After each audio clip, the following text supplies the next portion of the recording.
lot of money was left on the table.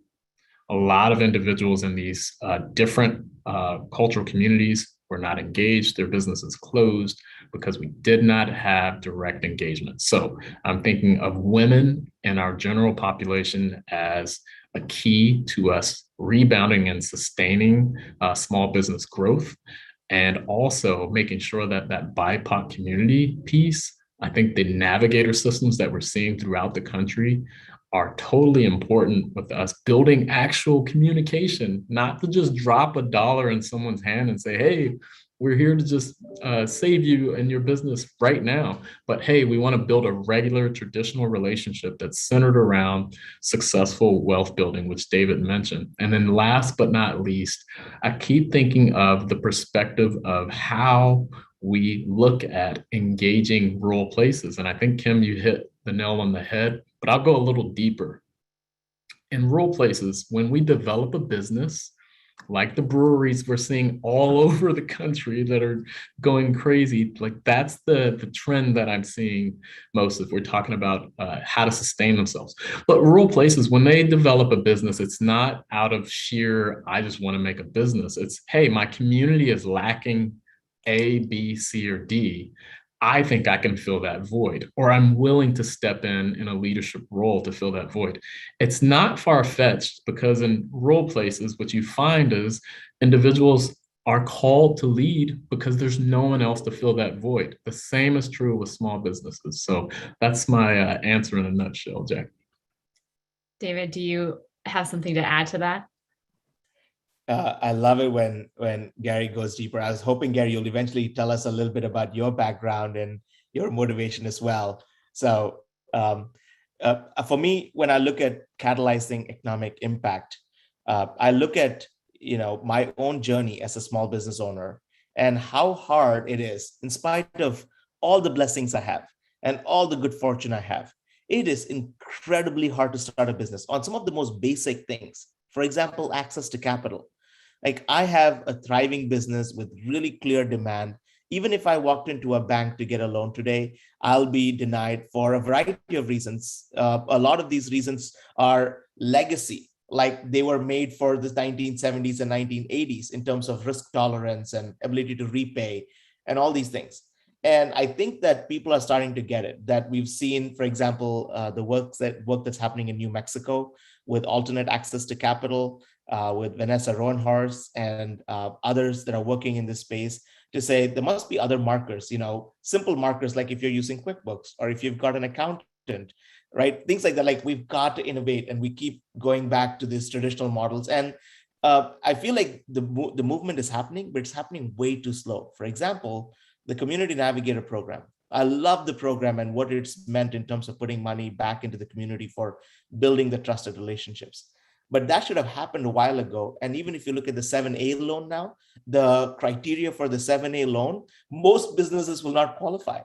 Like you look at all these things and you say, wait a second, what are we doing here? So when I talk about catalyzing change, that's what I'm referring to. I'm saying, let's rewrite the rules in this space. Right? Let's talk about procurement that Right to Start is doing, and the work in terms of government contracting. Let's talk about the work with non-competes, or all these other things that can kind of significantly move the needle and help the small businesses in a small way. Starting a business is already the hardest thing you can do. Probably after childbirth, that's the second biggest thing. Okay, so women have it, with childbirth and with starting a business. They're both really, really hard to do, but we can make it easier. Like, we can just think of these no-nonsense practical ways to look at this. And I feel like sometimes the people writing the rules are non-small businesses, like they've never started a business. Therefore, they can never relate to what a small business journey looks like. And that's why I'm really excited, because I feel like finally we have a critical mass of thinkers who can actually sit down and advocate for this across the country. Kim, it probably didn't surprise you either to hear that women are at the top of the numbers and the statistics around the barriers to entrepreneurship that Garry described. I once was in a meeting with mentors that we had in our ecosystem as the head of our women's entrepreneurship program. And I had the mentor who was involved in VC funding and had started multiple ventures and successfully exited and had been through one of the leading accelerator programs in the world, just bluntly say to me, how like you keep talking about breaking down barriers for underserved entrepreneurs. What exactly are these barriers? I mean, like, he genuinely just wanted me to explain to him what we meant when we talked about that. How do you define what the barriers are and help people understand what those are? And then can you, in the same question, I'm cheating now, can you talk to us about what policies and interventions you think really are helping to break down barriers right now? Totally. Yeah. And it's such a good question. I mean, because it's easy to be, especially like, a female-owned business saying like, well, there are all these barriers. And it's like, well, what are those? And at times it can feel very overwhelming in terms of like, there are so many. Where do I even begin? With Right to Start, we've identified several, and let me just start with one, and I can kind of give an anecdotal example as well. But one is just government fees. And so, David, such a good point. Like, starting a business is hard.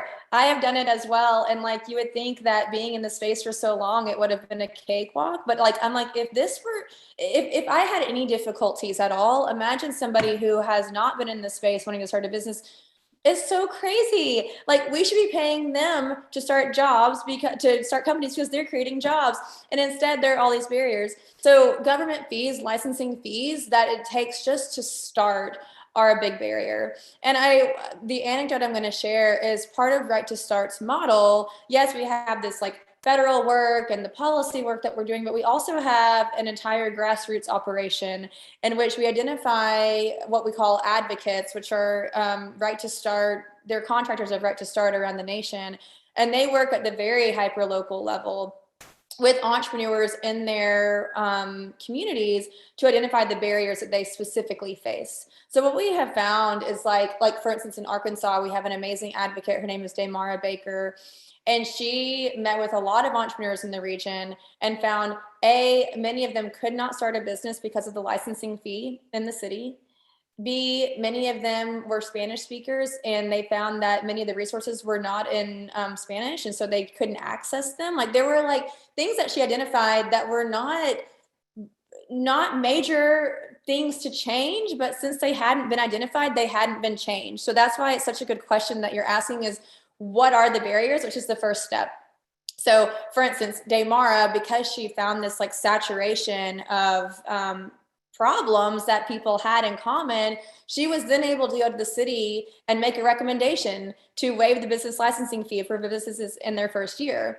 And it's actually being considered by the city now. So even that is a win, that she identified the barrier, she advocated for the entrepreneurs, and the city is listening. So I think, that's just one small example. And then of course we also see barriers like, access to capital, which I know we hear about a lot, but we have another advocate in Miami, Florida, which is of course ranked among one of the best places to start a business, and access to capital there is also a challenge. And so it's like, how do we even begin to tackle this? So on Right to Start's website, we actually have a field guide. We call it a field guide for policymakers.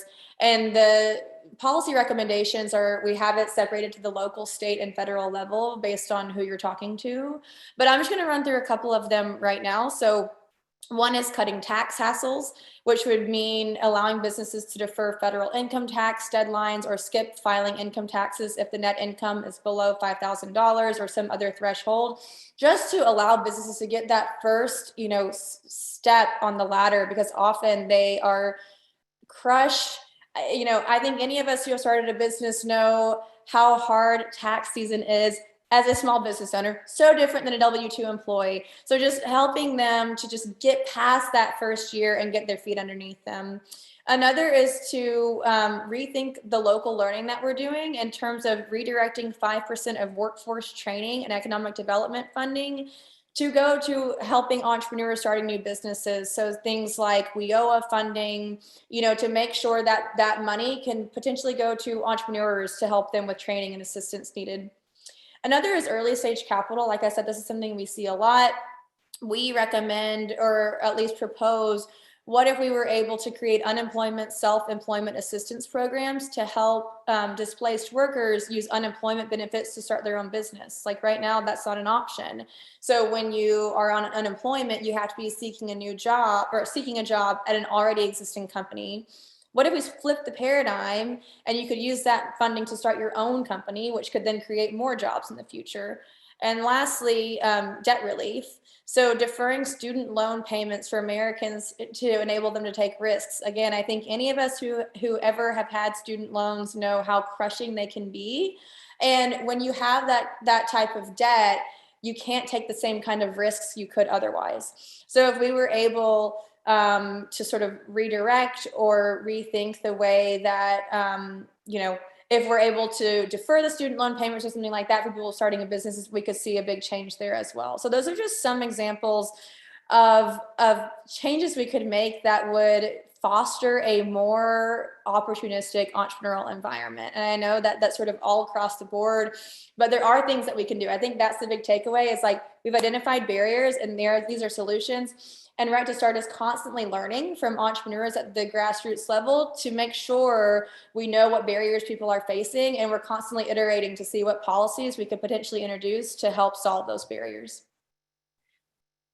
And it's at righttostart.org. And the name of the document that you're referring to is it's called the playbook? No. The field guide. Field guide. Yeah. The field guide, righttostart.org, the field guide. We can put that in the chat if you'd help us out with that. Sarah, and then for our viewers on streaming, righttostart.org. I want to bring in a question from our audience and our friend Tiffany Henry, who may be a familiar name to some of you here. What are some of the strategies, and Garry, I think you're the perfect person to start with this question.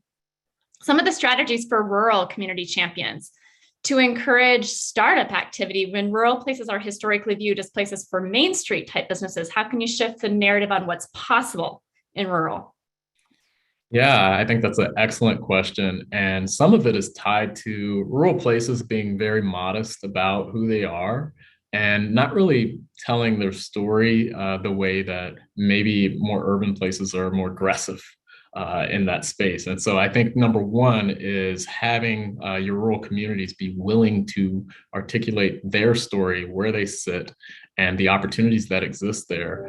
I think one new example of the advancement happening is you see a lot of foreign investment actually happening in rural places more so than urban places. Number one, there's not a lot of space in urban places to actually enact that aggressive attraction piece from foreign companies. So this is one that needs to be told wholly in rural places. And we're not just talking about entrepreneurship, but just general investment, which obviously spawns more small business engagement. And so it's just about telling that story that a higher percentage of foreign investment dollars are going into rural places. Number two, I think it is tied to rural places actually coming together to merge like-minded possibilities and opportunities. So just like urban places have regional programming and efforts, rural places need to continue to tap into that engagement. And I know in the Friday night lights spectrum, you don't want to team up with the same community that you have to deal with on Fridays for high school football. But if you work together, you actually have an opportunity to amplify the small business efforts. And last, I really think to highlight this piece in rural places, the attraction efforts that we do as a large economic development entity in Snohomish County, we focus heavily on recruitment of companies from all over the globe. So our incentives on a national level, I won't say on Washington state level is a little different, but our incentives nationally have been to, as Kim is kind of alluding to, we invest dollars into attracting established companies. We can do the same with rural-based small businesses as well. There are tax dollars that are generated for sales tax increases to develop more recruitment of businesses and people in rural places. If we flip that and use that actually for the engagement and investment in small businesses, the creation of those projects, that will benefit a small business in a rural community way better than the goal to attract the big fish in a rural place.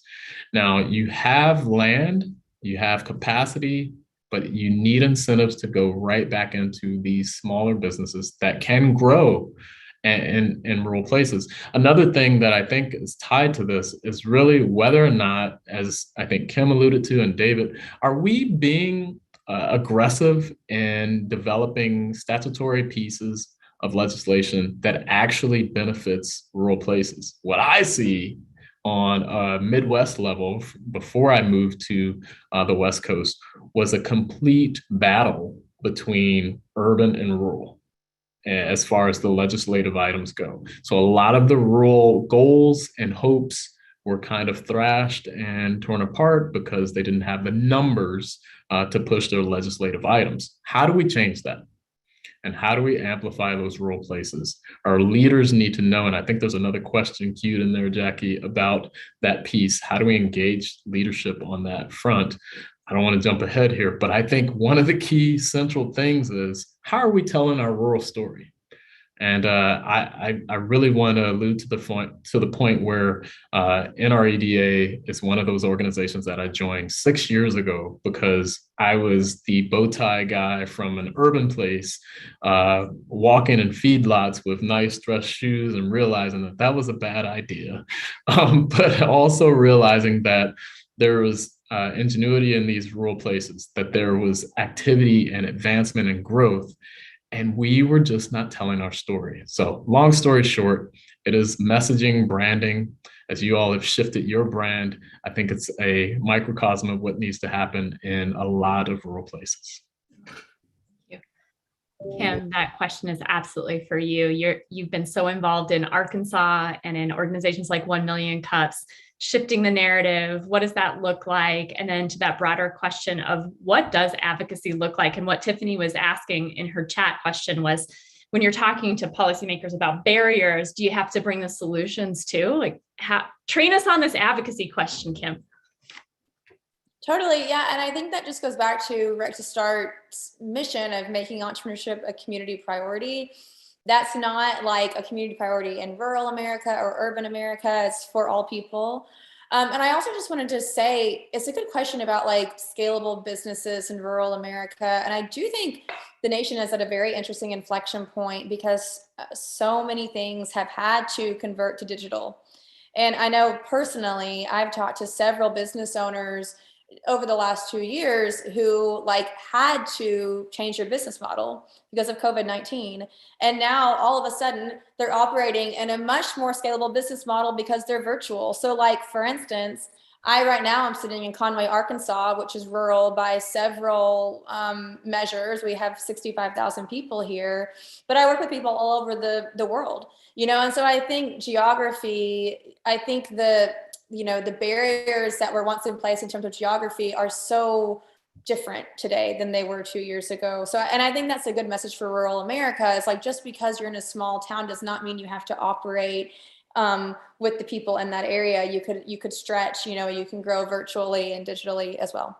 In terms of advocacy, and I think a lot of our work is, you think about like, it doesn't matter where you are in America, you have city council, you have a mayor, there's advocacy work to be done there as well. So part of the work that we do with our advocates, like I mentioned earlier, is we actually train them on inclusive ecosystem building. We train them on, working with local entrepreneurs, but we also train them on policy work, how to talk with your policymakers. Once you've identified these barriers, how do you go talk to a policymaker? What does that even mean? And like, no, you don't have to have a solution, but I think the example I used earlier about the business licensing fee, just surfacing that as a problem is a great first step. And if the policymakers have so many other things going on, if no one is coming to them to advocate for entrepreneurs, it's not happening. So I think that's sort of the role that we can all play, even if we're not the one starting a business. Is like, well, how can I advocate for this? We believe that everyone has this like innate right to start. So just like the right to religion, the right to, freedom of speech, we believe that we have this right to start. And if we don't advocate for it, we're going to lose it because the system is tilted against starters. And so we think that's a role that really everybody can play at every level. no matter how big your city is. And especially though at the local level, it is not to be forgotten that, our local policymakers play a big role in the lives that entrepreneurs lead in their local communities. So we believe strongly in entrepreneurial advocacy, and we actually have lots of tools for ways to get engaged at every level of government. On that note, Kim, Jason in the Q&A asks which federal tools you're most excited about to achieve those goals around startup ecosystems. I would definitely go back to our field guide, which has really it's a great sort of like Cliff Notes version of federal entrepreneurial advocacy. And we're doing a lot of work in this vein. Actually, I was mentioning before we got started, Right to Start, we passed the first Right to Start Act in the Missouri House this year, and we have 7 states, this is at the state level, 7 states have come forward saying they are interested in introducing their own Right to Start Acts in 2022. And so if you think about so we have people at the grassroots advocating for entrepreneurs. Right to Start team was in Washington, D.C. at the federal level. And now we have these states who want to pass Right to Start Acts. You can start to see the dominoes falling, and how this now is a nationwide movement to really change the paradigm and create more opportunity for entrepreneurs. All right, we've got to get to this question that we brought all these economic developers in our audience here today to talk about, which is, why is recognizing the impact of entrepreneurship in our local economies so challenging? Garry, do you have an answer for us? Yeah, I think it's challenging because we have allowed ourselves to listen to noise from other spectrums, right? Other things have been the shiny new object that we focused on. If you think of where we live in Snohomish County area, it's Microsoft has been heavy in this region, right? We think of Costco, we think of Amazon, and we think of all of these other industries, Boeing. And I think when you have these major companies, which have benefited us tremendously, we forget about the start. We forget about the idea and concept that actually blows up in a community, and we say, man, remember when Starbucks was just this small little space? I think we also forget that we're all coming from a place of struggle, and we forget that is tied to our business story and how to tell that story and how to make sure that we navigate it. I'll tell you really quickly, Jackie, we have in our organization, Economic Alliance Snohomish County, we have a PTAC, which is the Procurement Technical Assistance Counselors piece. We also have what we call SBTRC, which is tied to Department of Transportation. These are organizations that are to engage specifically BIPOC community across the board, not simply in urban places, but in rural places. I think when we talk about amplification, our leadership, we have to be very much uniform in how we address our legislative leaders, our federal leaders. And I don't think we have. I think we've broken up some of the compartments of the things and services that we need. And that has made it really hard for us to actually have leverage to push one major initiative forward. And I think we have a lot of money going around today. We have a lot of noise about who wants to take this money left and right. And because we don't have that synergy and regional perspective on a rural or urban space, I think we're going to lose a little bit of that leverage. And I don't even think we have the best practice system for surveying entrepreneurs. And until we have their voice, the people who have failed, the people who are afraid to even go talk to a David because, hey, a big business idea seems like a dream, but they don't realize if they engage David, if they engage you, if they engage Kim, that actually all of those fears fall down. And now you've created a system for flowing forward. How do we move that message from David and I and Kim to the policymakers in DC? How do we move that small message to say, let's break down this barrier of communication so that David can push your idea and your concept to the Starbucks level? And Kim, what's your perspective on that in terms of, the reason that entrepreneurship doesn't get more attention from economic development or from policymakers? Say more about that. I think, as sort of what Garry was saying earlier, is our system favors established businesses. And there, I think it seems that, okay, well, there's less of a risk. This is an established business. They've been around for so long. Even though, like I said earlier, we know that new jobs come from new businesses. So I think, I really think some of it's just getting the word out about this research. Like it is a paradigm shift for people. Like it's not about recruiting big business to come into, cities across America. It's about investing in talent locally and spurring innovation and job growth locally, which can have a huge impact. It can have a material change on the community. And I think, also we know like we've been in a multi-decade decline in entrepreneurial activity. And I think there's actually a bit of a risk here, which is we've actually seen more startup activity in the past year due to the pandemic. And we know with research from Kaufman that 30% of new entrepreneurs last year were actually unemployed. So they weren't starting because, they had this great idea necessarily. It was because of out of necessity, like they had to start a business. And so when you look at the data at a high level, it's like, oh, we were in a startup slump. It's over now. But that's not the case because we know all these barriers are still in existence. Like the barriers have not changed. It was just people were out of desperation starting a business. So I think it's really important to just keep, part of what Right to Start does is we say that we change minds and we help tell the stories of entrepreneurs, because if you're not hearing these stories and hearing the actual challenges entrepreneurs face, it's very hard to understand what that is. And I think someone mentioned Shark Tank earlier, like if that's the only story that you're seeing or understanding, it doesn't feel necessarily relatable to a lot of people. But when you look at it as like, no, this is like your neighbor next door starting something. And these are challenges that we're all facing. It's very relatable challenges. It's like, I can't get a bank loan because of, these archaic principles. So it's like, how do we make sure that we are boiling it down to an understandable piece of information that everyone can sort of like move forward with and advocate for on behalf of entrepreneurs? But I do think it's important. Like, I think, like we said earlier, these are the data is there. We know how to fix this problem. It's just a matter of making sure the decision makers know this as well, because if they don't know it, then how can they fix it?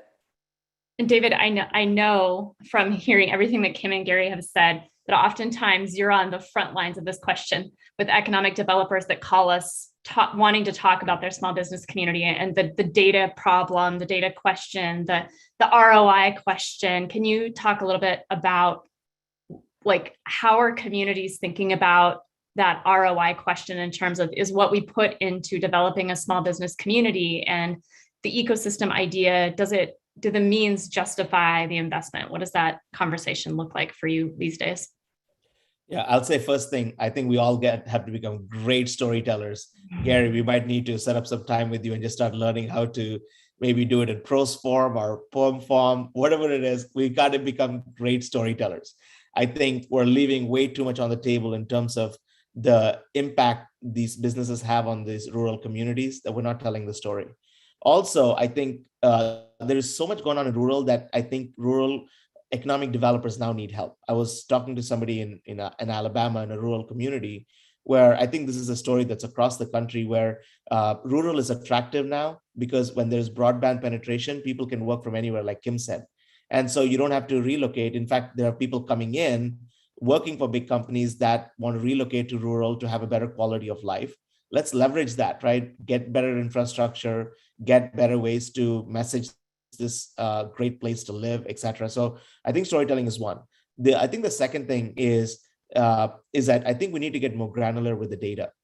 I have an example in Michigan of where they came to us and said, we want to know how to better support micro businesses. They kind of had a general sense of where the challenges were, but they didn't know how big the challenge was. So, when we talk about in Lean Six Sigma, when you want to find out what to solve, you got to first know where the problem is and how big the problem is before you can allocate resources to it. And so we did a study across Wayne County, and we got some very startling data, which was correlating and being corroborated with data across the country at the same time. And we were able to push the Michigan government for this, while in parallel, people are pushing the SBA to do work around building this trusted network for small businesses. So I think that there is a lot of opportunity still in better messaging, in more granular data to actually show where the problem lies, county by county or by rural community, actually pointing, or even in urban. What are the gaps? Getting in front of people that make decisions. I think both of you or one of you said there's a ton of money out there right now. We don't want this to go to waste. We don't want to look back 5 years from now and say, see, we invested in entrepreneurship, there was no outcome, right? We can't let that happen. There's a ton of money coming in. Let's focus the money on where the problem is and go address the problem. Because if we invest in all the right places, the small businesses are very entrepreneurial. They will do their part, right? We've just got to remove the barriers and put the watering holes in the right places so that they can come and get the water. So I think there's a lot to be done in this space, and we're just at the tip of the iceberg. Let's go tell those stories. Let's show the data. Let's get the money into the right hands. We started this webinar acknowledging that our company that used to be Startup Space is now Economic Impact Catalyst. And what I didn't say about that is it was largely because we recognized that, we sort of, David and I, when we first met, it was because David had this idea for a system that would better connect entrepreneurs. And I said, yes, I want that for my community. And I was actually one of the first clients, or the first client of Startup Space back then, when it was sort of a beta concept. And what happened was that it really started to evolve into something that went way beyond, it's about connecting entrepreneurs. It was like, oh, this is actually about telling the data story. And that was something as an entrepreneurship support organization, the fundraising cycle and being in that constant need for how do I really explain to my community what these small businesses and entrepreneurs are looking to accomplish. And David, I'd love to just hear you talk a little bit more about what you see in the marketplace around that need for data and the innovation that needs to occur for us to be able to really capture those stories and talk about the impact of our work as economic developers. Yeah, unfortunately, to get good data takes investment, right? It's hard to get good data without investing in actually the plumbing lines into the community. And so what I tell the people we work with is that while there is a barrier up front to getting the data, you don't need to collect the universe. You just need a sample. You just need a good random sample to be able to understand the impact. So I think that there is a lot of work to be done even in around data collection, because today we don't have that rigor and we don't have the discipline. I look at corporate America, where I came from, around the rigor on data collection and using that for transformational projects. Corporate America invests a lot of money in understanding the problem. And I think in economic development, there's a lot of reporting around impact report time, right? The surveying, even bringing in consultants during impact reporting or fundraising. But throughout the year, data analytics is not used for decision-making, and it's not used for execution. It's used, we're like, well, people showed up, or we don't want to measure because we don't want to hurt people that don't show up. Like, there are too many reasons that are not the real reasons. In fact, when you measure, you might be able to provide more targeted support. So there is a little bit of investment needed, but the ROI is incredible. And Jackie, we have a story with the Commons on how data measurement was able to impact, investment back into the community. And all around the country, when you can tell the story and you can prove it with numbers or back it with numbers, there's always money coming in. Well, I have to say, one of the things I love most about being a part of this team is that our core value is about how we help economic developers and communities be successful in supporting their entrepreneurs. And that is at the heart of what we do. And so I'm really excited that with only 5 minutes left in this webinar, we can with confidence say we will be continuing to host these conversations and hopefully we can bring Garry back and Kim back next year. So for the sake of time, I want to round out the conversation just asking for a closing thought from each of you. And Kim, why don't we start with you? A closing thought on, if you were talking straight to our audience of economic developers about entrepreneurship-led economic development, why does this work matter so much? And if you could recommend a tool or something they really need to advance their practice of entrepreneurship-led economic development, what would that be? It's such a good question. And I'll go back to my earlier stats that virtually all net new jobs come from new companies, not old ones. And so we need new companies to create new jobs. And I think that's the very basis, that's what we need to think about: wealth creation, economic mobility, job creation, like all of these things that we all love. I think it all comes back to our ability to start and create and grow new companies. And so I would go, of course, I'm going to recommend the Right to Start website and getting involved with our movement and, joining us and advocating for entrepreneurs, because it must be done. That's, like I said, if you look at this from like a 360 perspective, when we get on board that we need to create new companies, and then we're like, how do we do that? It's going to come back to removing barriers, which is going to come back to advocating for entrepreneurs. So the best way to do that is to start at our field guide. And we also have key points to talk about this with not only policymakers, but also city leaders, civic leaders, economic developers, et cetera, people who are making these decisions that influence the lives of entrepreneurs and their supporters. And also just, of course, join our movement and stay in the loop about updates and ways to get involved, because this is definitely going to take everyone in the community to come together to rally around entrepreneurs to move the needle in this world. And so our audience can follow your work by going to righttostart.org. And how about you, Garry? How can people follow your work? What's your closing thought on why this work matters? And what's your hottest recommendation for tools or resources? All right, thank you. First and foremost, I'll start with the last question.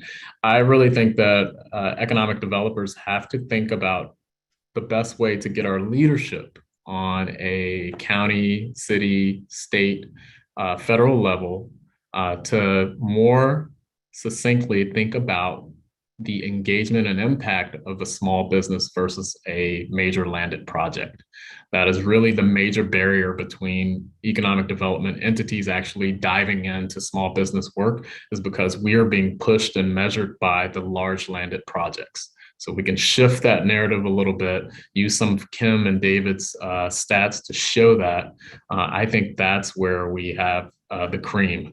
Additionally, I think people can find us at the Economic Alliance Snohomish County. That's our organization, and it's economicalliancesc.org.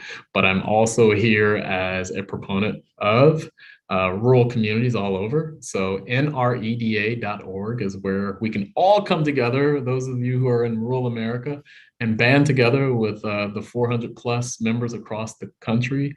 And let's push that policy to Kim to help us get things done. Beyond that, I want to leave with just a quick note. And I know David loves spoken word. I think one of the cool metaphors for me is, yep, that's right, nreda.org. is Langston Hughes from way back. And the person is, I Am the Dark Brother, right? And it's called I Too Sing America. I want you to think of this person as a small business though. I am the darker brother. They send me to eat in the kitchen when company comes, but I laugh, eat well, and grow strong. Tomorrow I'll be at the table when company comes. No one will dare say to me, eat in the kitchen then. Besides, they'll see how beautiful I am and see that I too sing America. Thank you. Wow. Hard to follow. Mic drop, David. I'll turn it over to you. That was amazing, Garry. Thank you so much. I think, David, if we were together, I would give you a high five and congratulate you on the shift to the new brand. It's amazing to be surrounded by folks like Garry and Kim, who it's so values aligned in terms of what the world needs. And I'm so excited that I can be a part of it and to continue to bring together groups like this, which we will continue to do. But bring us home with a closing word. And I hope you get our new website right. Yeah. So, by the way, Garry, I told Jackie that given a chance, you will share with us some of your amazing talents. So thank you. You should make it part of every presentation you're on. There should be at least one spoken word presentation. It's just so beautiful. I just invite Garry back every time. You're our official spoken word spokesperson. So, And Kim, thank you so much. I am such a big fan of the work you and Victor are doing and the movement you've all started across the country. We are just waiting for our turn to raise our hand and jump in wherever we can. But we follow your work, we share your work widely, and we couldn't be more thrilled for the work that you're doing that nobody else is doing to pave the way for us with policymakers and thought leaders that are elected officials. So thank you. In terms of our own work, I couldn't be more excited for the journey ahead. We've done a lot of work to get us here. And I think that we're all just getting started. There is such an amazing amount of energy with the right focus finally, right? Like we now know that the entrepreneur and the small business owner is at the heart of everything we do. And so I'm so excited for the journey ahead, and I'm going to be drawing from all of your strength and energies as we set out on this. And so the website is economicimpactcatalyst.com. Go there, case studies, a lot of nice new look and feel. And we look forward to serving ecosystem builders and entrepreneurship-led economic developers in the new year.